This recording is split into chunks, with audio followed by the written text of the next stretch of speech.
papa ogien kama na bonze bo bana nkwanko président Kisimane mona popo kabaka président Jassima Swa papa na David na Soraya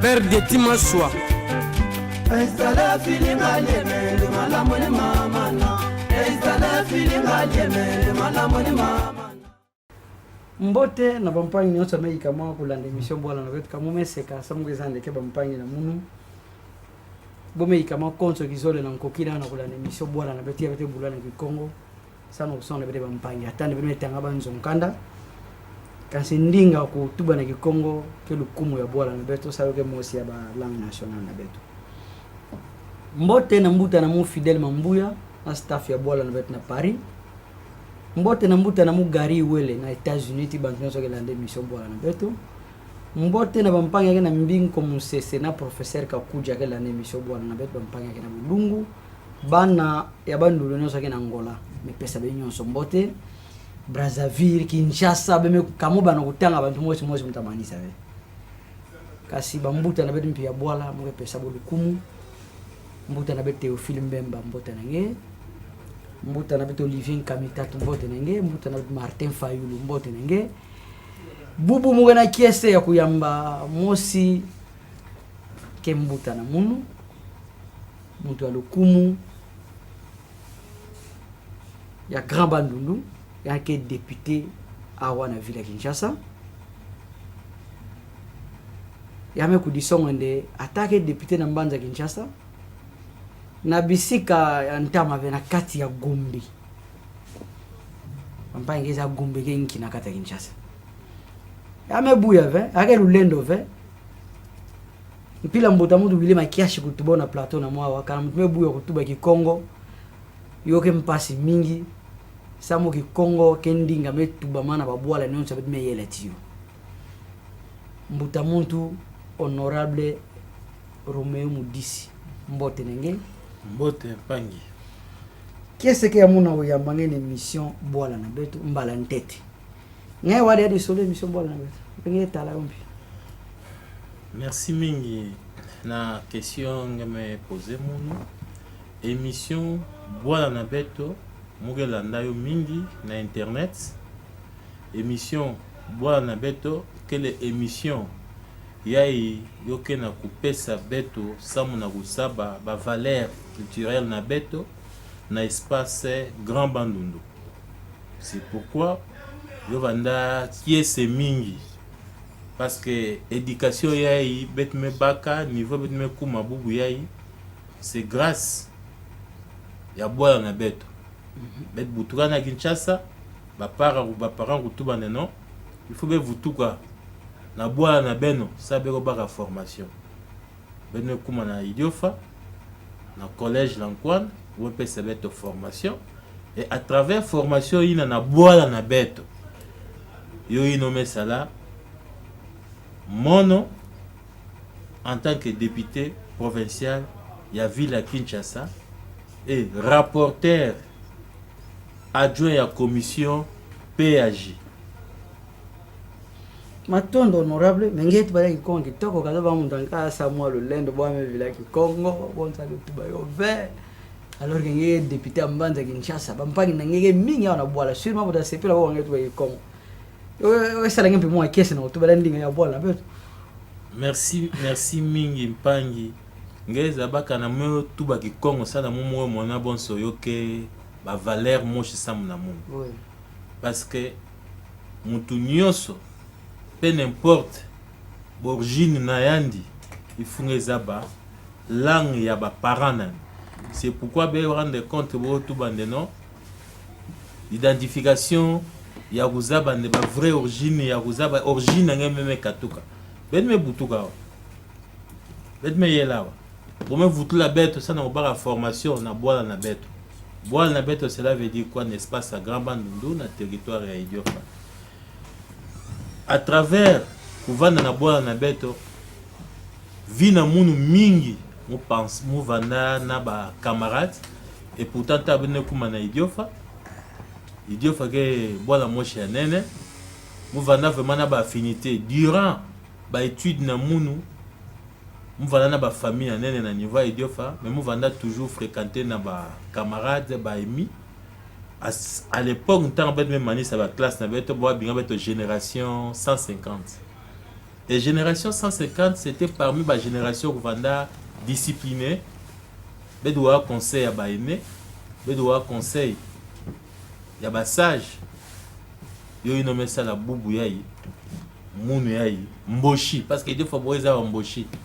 Hein, mboshi parce que mais ça valeur mingi na niveau ya parce que je vais vous dire une chose na idio fatam bana déjà na 4e des humanités vous peut ça goût ya costume voilà costume cela veut dire quoi couper ça va valeur culturelle par rapport à la génération montant et jusqu'aujourd'hui je m'en souviens encore na costume na avant moutar même ça ba humanité na mou tout cas mais va na système quand même que ça na valise bimile lesquels il faut que kabila na nyonso nge vutora valise en pamba. C'est pourquoi vous avez amour moi souvent attaché. C'est pourquoi moi lomba mingi même na ba génération qui na Rolanda beto pour vendre la discipline na. Pour vendre la discipline na pourquoi? Ngena uzamane bubu yayi province ya Bandundu. Yoke 4e province na République démocratique ya Congo. Espace Grand Bandundu. Parce que la séparation ne vanda au Kwilo, Kwangoma, Indombe, Plateau, na munu mwe vara na philosophie, il y a espace Grand Bandundu. Bete na 18 territoires. 18 territoires na bete na 12,6%. Bete nyos espace à Grand Bandundu na niveau national. Les Grand Bandundu constituent 12,6%. Kangé baka. Mais que province moi je suis réputé pauvre. Ça n'a qui alors que ben intellectuel que mingi.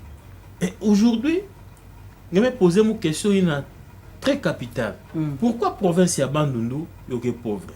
Je crois que beta kwenda petit à petit na coupé ça ma pensée na munu. Parce que ça nous fait mal aujourd'hui quand on a attaqué na ba politiciens et que les politiciens qui sont responsables de la pauvreté il avait. Qui mutindo alors que beaucoup de grands intellectuels banda ba mulele boliba ba papa Cléophas Nkamitatu ba Gizenga ba Takizala bantu na nyonso beaucoup ba grand intellectuel même qui muti boala na beaucoup va kaka bonso yoke vutu kana nima kaka bonso même yoke vutu kana nima yoke vraiment Anthony Mpisinge mon avait bon yo munu tu bande yoke Anthony vers bon cela veut dire quoi? 80% ya province ya Bandundu ba paysan na bo yoke majorité donc 80% ya population boke majorité par rapport ya babi même bo binga agriculture. Agriculture cela veut dire quoi? Je vais te numérer pourquoi province ya Bandundu yoke na ba difficulté. J'ai plus ou moins 10 éléments. Parmi les 10 éléments, il y a que recoger province à Bandundu. Élément intégré, le chômage. Chômage, cela veut dire quoi? Rôle des politiciens, députés, c'est pour légiférer, non contrôler l'exécutif. Député, a un pouvoir vers le Sabantou, qui salue. Qui salue, cela veut dire quoi le chômage? Il faut jeunesse créer emploi. Deuxième problème, peut-être au niveau de Bandundu, que accès difficile dans les soins de santé. Cela veut dire quoi? C'est le gouvernement national, n'a organisation, n'a système des Nations Unies, n'a partenaire. L'homme, il faut qu'on aide province ya Bandundu. Maintenant, comme on a troisième possibilité et difficulté, impraticabilité des voies de communication côté ya Banjila. Quatrième possibilité. Non, quatrième problème. Quatrième problème, impraticabilité des voies de communication. Quatrième, faible productivité des travail agricole, pêche et élevage. C'est là le nœud du problème. Faible production. Il y a niveau d'agriculture, il niveau de pêche, il niveau d'élevage. Cela est dû à quoi? Cela est dû à l'exode rural. Bantu nyonso olebo se lancer parce que province il y a bête ya bandu richesse na bête yoina ya me souligner. Bo kwenda na Angola, bo nyonso bomere fuluka awa na Kinshasa. Avec ça na Kinshasa quand même zo ki saluve attaque na banani na ba politicien. Asumba téléphone ya téléphone ya $30, à tout la carte SIM, à tout la méga. Ça fait mal lorsque vous voyez des histoires comme ça. Moi je ne peux pas accepter Mutuku Finga, Boubouyaï, Mutume Pesa Beto Lokumu par rapport à la production législative, le président Aubin. Production législative dans l'Assemblée nationale, c'est quand même quelqu'un à féliciter. Diplomatie parlementaire, Betala Maître Boris, Baxio Bomesala, Betala Maître Marcela, Betala Richard Ndambo, Betkuisa Kok Betala. Côté Olivier Kamitatu, Betala côté ya maman Antoki Poulou, tout ça sont des valeurs. Betkouna niveau Maïndam, Betala côté ya Gentini Ngobila, l'actuel gouverneur à ville à Kinshasa. Tout ça sont des valeurs, il y a province abandonnée. Tant que niveau il y a cinquième possibilité que accès difficile à l'eau potable. Problème il y a masse à niveau abandonné. Massaïna, cela veut dire quoi? Massaïna, cela veut dire que nous devons avoir des initiatives. Il y a plaidoirie par rapport à Babi Maïna.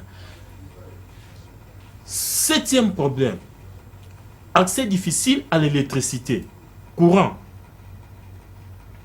Dimension, il y a Kakobo, la boubia, les travaux qui ont évolué. Quand la boubia, courant, mais quand à niveau, il y a Idiofa. Je crois que Kikwiti, espace il y a Grabandundu, na Kwilu. Je crois que des petites et moyennes entreprises ont évolué. Des petites industries, à Salama, Babima, Yabaji, Bamassa, Babima, parce que peut-être qu'il y a des produits agricoles, peut-être ça la même en Pondo. Peut-être ça a Bima Mingi. Biscuit, banani, na nyosoïna. Quand on a un niveau, accès difficile à terre cultivable, côté avant tout, un peu plus difficile. Cela veut dire quoi? Chef coutumier, groupement. Pour bakat bantot en kaka banaka qui est difficile pour accès na bantoto ina nyoso. Mais teka yo. Et bete na problème en kaka présence y a présence y a érosion. Donc présence dangereuse y a érosion ina yo mpio que créer moi ba problème à niveau idiofa. Bete type problème en souka. Kikwiti fungi. Kikwiti Bandunduville. Parce que j'ai dit, moi je parle d'espace grand Bandundu. L'érosion est mingi, même na Kenge. Na Kenge. Problème bien quand peut-être yo marginalisation ya ba pygmée.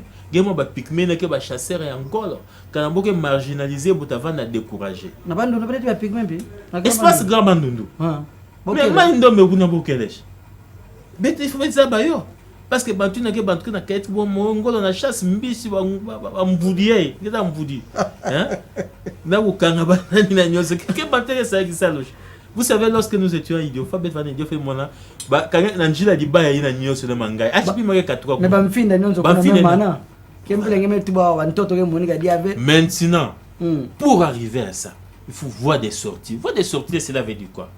Il faut quoi appuyer l'entrepreneuriat. Bah jeune ko big en tête bah penser à ba politicien de créer des systèmes d'entrepreneuriat. Voie des sorties. Bolo sa bon son. Bete quoi voie des entrepreneuriat ina.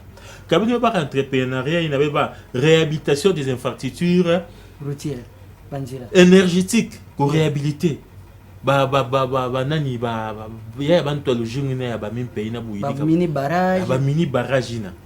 Réhabilitation ba voie de communication ba route ba dessert agricole ça mungemuna kalanga bon so na chimba wongo kuna bogo salama sangu mingi bogo sala bima mingi bima nyoso ka onjila kale okatuka kalanga kuma kwa na muna kalanga na kuna bono ken bima nyoso ene kuma na yasa lus kwa côté ba papa vous voyez mais bete ça ba ina ngebe kuma kuna ba côté ya nani ya banchimba wongo kuna nge bashika kuna nge bato ba kimputu tseke nge bashika na ba bujimbila nge bashika na ba kalanganda nge bashika na ba beanchangun. Vous voyez? Maintenant fait ça là yo kana ke gouvernement avec ça ba jeune ko sala entrepreneur ça mura so nge kima mosna ba bola na betu makamanzila na ngeme tuwe masong ngesa ba ngame kuma baka manioko bolambila dia ti yolu na place bankuli sa monta kusumba okebe banzila kelbe mais kana bantu ki attaquer ba député ki attaquer ba politicien si que ça mbe metula na ntu bantu des solutions bola ke ben fait pesa ngai mona bene bantu ke profiter na nimeno bo attaquer ben voilà ngai ka bomo appuyer ba production agricole na ba système ya ba pété na ba société civile pour na ba ONG. Donc révision il y a système il y a taxation ba petite et moyenne entreprise parce que bantu na pire ça qui ça beaucoup décourager ba taxe mpime lutami que kabe ba politicien que tu la ba taxe bon ba taxe na ke ba politique que ba système fiscal na beto mpile yokel mais on va lutana si mais yokel lombanki vous savez na ba système union sur lomba organisation leadership d'abord il y a prise de conscience d'abord il y a beto ba paysan pour arriver à ça. Histoire ça n'a rien à voir avec les politiciens. Pourquoi pendant une chasse à boire politicien je vais te dire une chose. La province à nous créé le 6 avril 1966. L'espace Grand Bandou, une ordonnance loi numéro 66/205 pour créer province à Bandou. Tant qu'on a créé province à Bandounou, ensemble la province à espace Grand Bandounou, on a 18 territoires. En dehors de 18 territoires, on a 102 secteurs d'espace Grand Bandounou.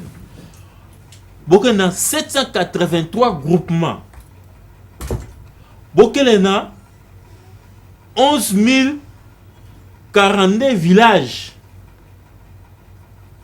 Donc 21,39% il y a hommes adultes. 28,49% il y a femmes adultes.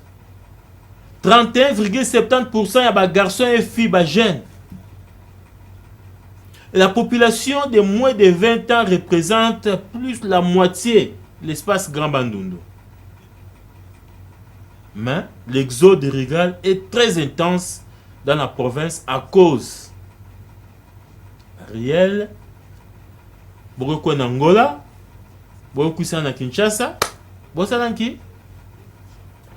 en Bouya, où ça l'agriculture, Bouya où ça la pêche, Bouya où ça la nan. T'as beaucoup ça en Kinshasa, Kinshasa puis a déjà plus ou moins 15 millions d'habitants. Na 15 millions pour la paix sanan qui sale ou paix sanan. Parce que les monde a gagné barabon soit plus plus de 2 millions de personnes.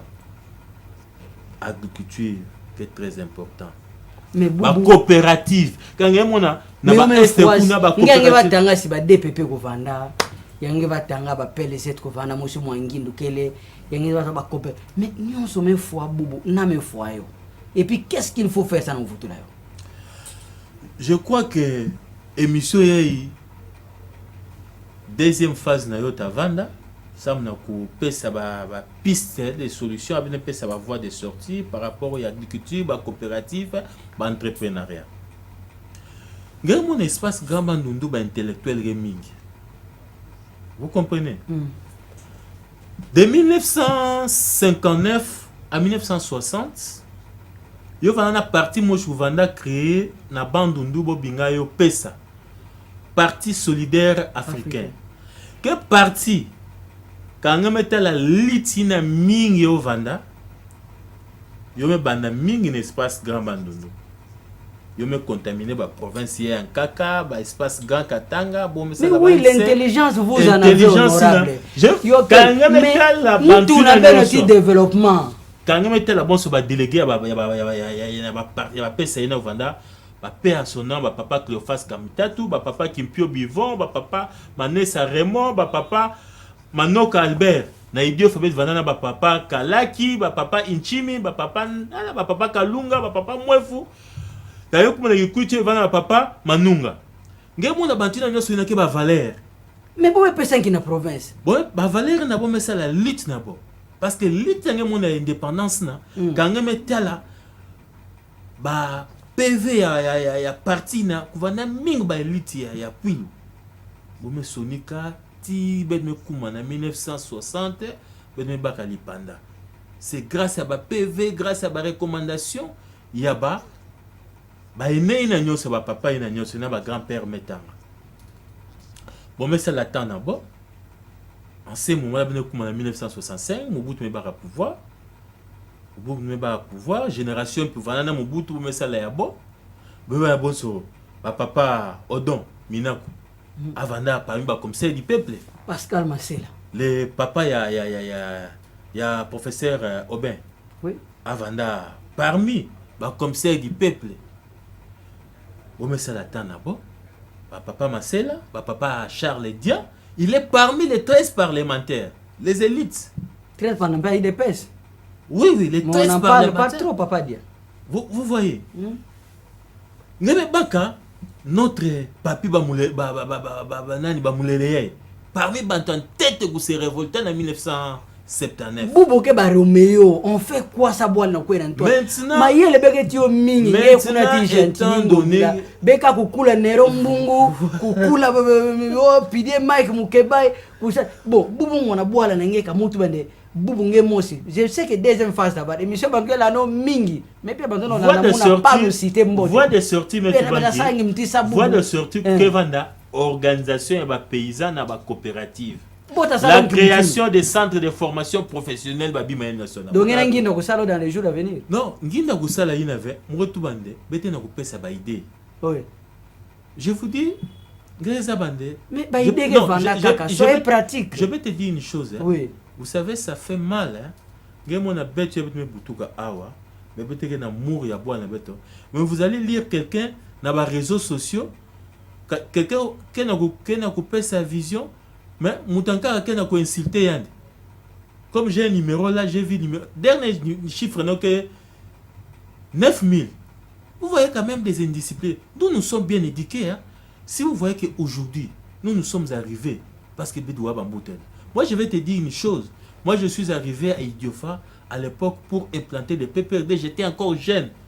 Na papa, mon papa à l'époque va dire que mon papa Saya, mon papa Longé, si fait l'épée à son âme. Papa Masela, on m'a pris comme un petit. Donc, même Manissa, la classe, dans mon ça peut être notre tambour, ça pour aller implanter des PPRD. Au fin fond, les villages, quitter, quitter. Donc, nous avons quand même l'expérience aujourd'hui. Bédoua, Bambou, Taïna, Baïnéna, Gégela, Nabo, Makambo, Narutubangue, observer. Et c'est ce qui nous a fait aujourd'hui, là où nous sommes arrivés. Mais parce que la discipline, bambuta na beti ya bola ya bandu ngesa disa ba jeune alors que ngenge tu bande ngeka ngame kuma bideke bambuta ngi sala ninge kuma. Je vais vous dire une chose. Vous savez, dans la vie il faut beaucoup écouter pour devenir grand. Et pour respecter baïné. La Bible dit toute autorité vient de Dieu. Autorité na nyonso ina kana ngeme pesa yo pouvoir et Dieu aussi va vous bénir. Autorité na ngeme respecter yo vers les anges du ciel vont faire quoi? Ils vont aussi vous combattre. Pourquoi? Nous sommes parmi des territoires où Bedmezaba Ming. Je m'en souviens encore, projet, moi je suis des Sam Nanani. Lettre en pas meilleur, ça n'a pas corrigé, lettre n'a pas un mois. Tibou bien, puis moi, mais ça n'a pas. Les barres, ça n'a rédigé lettre projet. Il n'a pas ça ne vrégil, il n'a pas tout là, puis il n'a pas ça point, il n'a pas français, un mois. Vous comprenez? Matono mingi honorable télévision ntango metu ba mingi vraiment me sepela metu makama discipline metu makama bola na betke nene meto mavengi me pesa kutu ba voie de sortie beta sobre ya mangesa na solution pampange mono melata bulu mama solo ata mo minute fiotish ya muntu ya melata cardinal Laurent Mosengo kembuta na mpi angolo si bene ya me kato ko bika beto mutapia ngendi ngetuba mais kena ba mbuta na betke na usinge ba livre à condoléances ngeme signer un TV Bête qui est organisé, je crois, Bête député à Ville à Kinshasa. Bête n'a préparé programme par rapport à disposition protocolaire, ça n'a aucun à signer. Parce qu'il est notre aîné au niveau de la province. L'organisation, je crois, dans la ville à Kinshasa, Bête au niveau de l'organisation interne de la Bête Sana. Betala mbuta muntu Aubin Minaku samwe za chance ya kufidisa na centre Lindonge. Merci Benjamin Luye na Chan fiesta mpila wetu la mbuta Aubin Minaku kena ko signer livre de condoléances ya mbuta nandi ameka toko bika betu cardinal Laurent Mosengo ape manangemba ye bet bonso bana boala ba Kristu yoke mpasi sana betu mais mweza ave honorable Romeo kangena kimo mosa kutuba concernant mbuta nange ya grand bandu Laurent Musengo. Je crois que je présente mes condoléances à la grande famille biologique. Il y a Cardinal Musengo ainsi qu'à l'espace Grand Bandundu. Là, notable de Beto parce que c'est vraiment un monument. C'est un monument aujourd'hui nous a quittés. Ça fait mal, je crois que Bantuabuna, ça m'a peut-être après 50 ans. C'est un baobab. C'est un baobab. Avant la rassembleur, avant la référence, ça m'a bête na bandundu. Et puis la bête bête ça va référence na bête na ba aimé en kaka ya bête. Parce qu'avant la bonne référence na bête, c'est notre père spirituel. Moi na yandi nzambi ku yambayo na penyonso na ngemba nyonso. Ngeva ni sacré. Bon, moi je suis nationaliste, je suis nationaliste. Oui, mais dans quel regroupement? Ça m'a dit comme homme d'État, ma congolité, loi ya Tchani soutient un grand leader. Voilà. N'est pour ou contre? Je crois que ma congolité est définie déjà dans la constitution na beto. Constitution na beto est jamais définie. Il y a une procédure au niveau assemblée. Parce que moi je peux donner mon avis, je suis député provincial, je suis limité. La plénière est souveraine, procédure quelle est, vous pouvez déposer au bureau. Et bureau, dans annoncé une conférence des présidents qui a adopté en ce moment-là.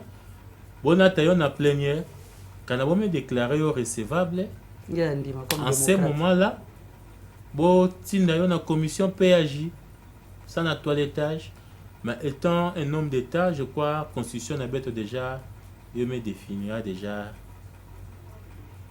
la procédure dans déjà. Ngena uzani bono Holanda ngena ba bwala mingi, miso bwala la bien ngena mputu bwala na mais zande na gungu, na kenge, na kaemba.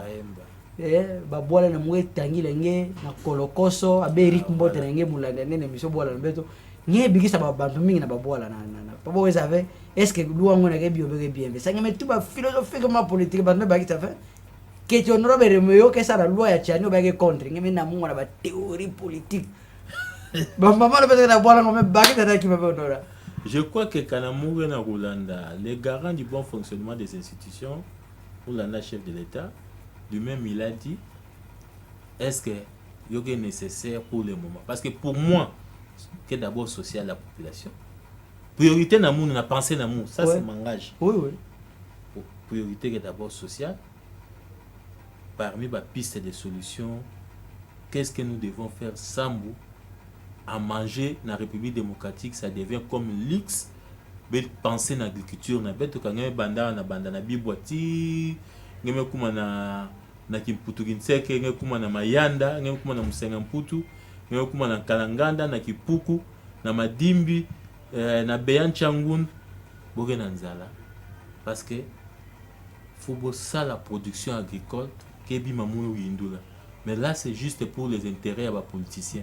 Parce que peuple intérêt n'indique élevé la carte marambo na nyonso intérêt à peuple là je parle en tant que citoyen congolais. Voilà beto ça va bima ya sam na kopesa population na beto inki mutindu bolu pesa bo massa jeunesse na beto kuvana ngola na entrepreneuriat ba coopérative ba bima na nyonso ina. Mais matondo mingi honorable Romeo ngeba longi sangi tu ba bien bana pas rien les bavés 30 minutes mais longa mais ngeka na ngolo nyonso nani moge longi c'est question de la clairvoyance et la discipline par rapport à la référence na beto mekata vous soulever.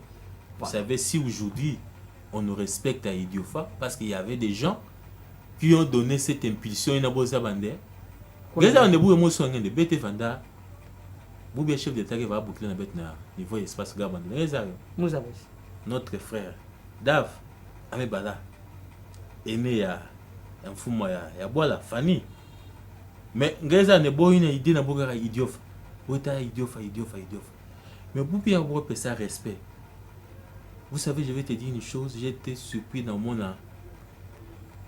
Banadav que na Sonika, mais vous repérez cet exemple, vous Sonika, vous soyez français, vous repérez cet exemple. Bet avant na maïe le bon se bamboute l'anglais, ba maître Boris, ba maître Marcel, ba président Aubin, ba vieille, il balankim, ba supérieur Moussoumar, sont les aînés.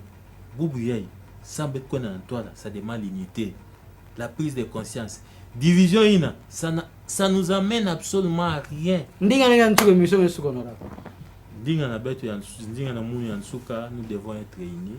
Nous devons penser sans mon abaïna qui est à niveau ya babwala ole bet vanda na ko se chamailler na ba réseaux sociaux ngai mona mutankara ke na kufinga mbuta atabinga ngai honorable hôtel de gouvernement ke zaba wapi ageza ba fait mais voulez-vous ngeta mona na ba réseaux sociaux ke sonika parce que moi na Gombe moi je suis né ici à la Gombe je vois bankara ke aga sonika ngai mona nkaka ensemble avec binga il faut honorable assemblée provinciale de va en Galema mais étamona n'est que champion na ba insulte nous idiofa nous sommes une référence dans l'espace Grand Bandundu.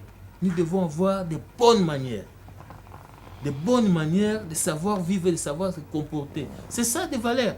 Ngetamona jamais mutamasimani ba finga ba poser ma masimani jamais mutia gungu mutia nani, c'est chez nous toujours. La haine, la jalousie, il faut la bannir. Combattre Bampang en caca, ce n'est pas ça. Si vous voyez les autres se développer parce qu'ils se mettent ensemble, quand ils ont un caca, quand on a un problème, Bampang n'a pas été il y a que nani, il va imi. Ça y est avec mingi. Mais bête nous commençons à tirer sur nos frères. Ça va nous amener où? Matondo mingi honorable Mudisi Romeo qui se met vanda. Na muna ya mangene mission bwala na beto nzala na beto continue bula masolo ça moi je me file un peu de émission mais amwe kan mbuta na beto bula masolo. OK, merci mingi. Je suis ndokolanga na député honorable Mbonani Mbokazala ngepesa ni mbote kan ngeme kwenda betedam ngeza mlebet na niveau ya assemblée provinciale Kinshasa espace Grand Bandundu bete 18 députés sur les 48 mais bete vanda 18 toutes tendances confondues, mais peut-être vanda unis ensemble par rapport à côté, mais peut-être vanda ensemble.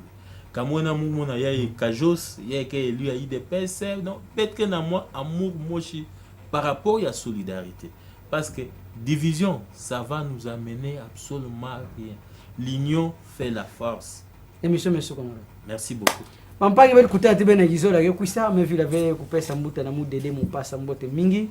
Mama Jolie Yama, Mama Lucie Kouatelela, il y a des bantons qui vont soutenir les émissions bois na beto et bambuta na bet nyonso ya Kwango ya mai ndombe ya Kwilu me pesa bembote bet kutanti beno na kizola ke kuisa kakawa moi ça ya honorable mbo ina ndoko be muntanga assemblée provinciale mais munga fait photo kwa diawa sama kaumia mezo yule ngenta melunga ve merci beaucoup beta bula masolo na bindo ke kuisa ma foi ya mbuta mosengo kuluta na ngemba mbuta ngekwe mbote en tout cas kisala mbote kiese kwa kuvana tibe bana boala me lulendo quel veut pesa kiese na voilà na boala na beta na kata l'humilité précède la gloire voilà mikiti sanzambi da salangi tamati senga